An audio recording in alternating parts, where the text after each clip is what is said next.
Hey everyone, Dr. Jen back, coming to you from the impenetrable forest of Bwindi in southwestern Uganda. Aside from studying huge mountain gorillas here in wild Uganda, another animal I'm passionate about researching is the tiny but feisty prairie dog in the beautiful state of Colorado. Today, I want to share with you some new research that shows how prairie dogs, as small as they are, actually have some seriously large kahunas. I witnessed some new behaviors, including, get this, a prairie dog provoking and following a rattlesnake. Would a person even do that? Hopefully not. We're calling this seemingly reckless behavior escorting. But let me give you some quick background first, because prairie dogs are more calculating than you might think. The thing about prairie dogs is that they are prey animals first and foremost, and because of that, a lot of their behaviors center on avoiding being eaten by predators. Young prairie dogs are especially vulnerable because they don't have all the skills that adults do. And they're really vulnerable against, you guessed it, rattlesnakes.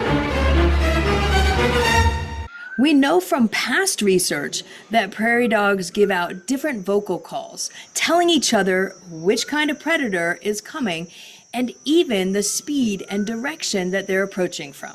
The specific escape strategy that each prairie dog uses depends on the type of call, which depends on the type of predator.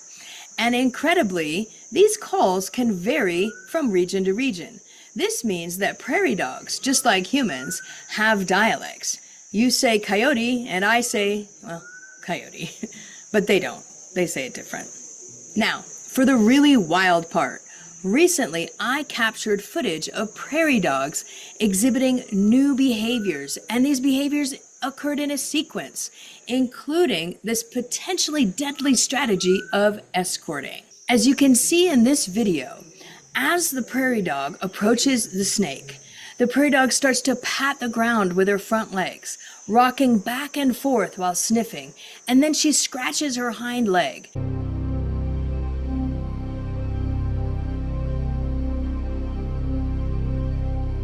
And finally, cautiously walks alongside the snake as the snake starts moving away. This is accompanied by jump yipping and an extra gutsy nudge there at the end. So that was a prairie dog escorting a rattlesnake. Now, escorting means something pretty different for some humans, but listen, we are talking about animals here, people, so get your minds out of the gutter.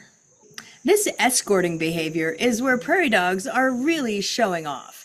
They are exhibiting something called optimal escape theory, which essentially means they've weighed the pros and cons of confronting a lethal predator and decided that confronting it outweighs the risk of certain death.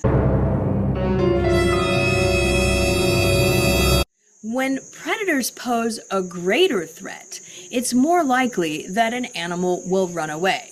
This is, of course, unless running away is too costly. These are tough decisions to make, folks. So we saw prairie dogs exhibiting this extremely intelligent behavior, making complex decisions in sequence and evaluating risks to confront them head on.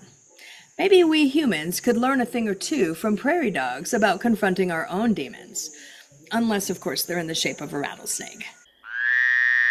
But why did the prairie dog ultimately behave this way and confront this lethal predator? It's simple. To get the snake out of its backyard. Not here, snake, you've got to go. Now, sometimes prairie dogs can miscalculate.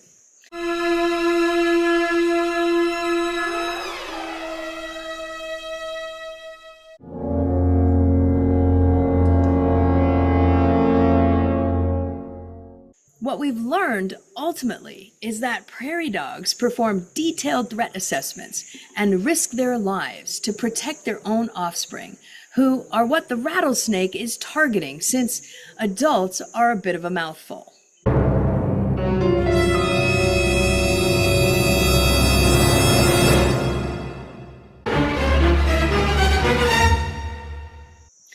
This new research has shown that prairie dogs are extremely calculating and have now been observed using a set of structured behaviors to deal with predators in their territory.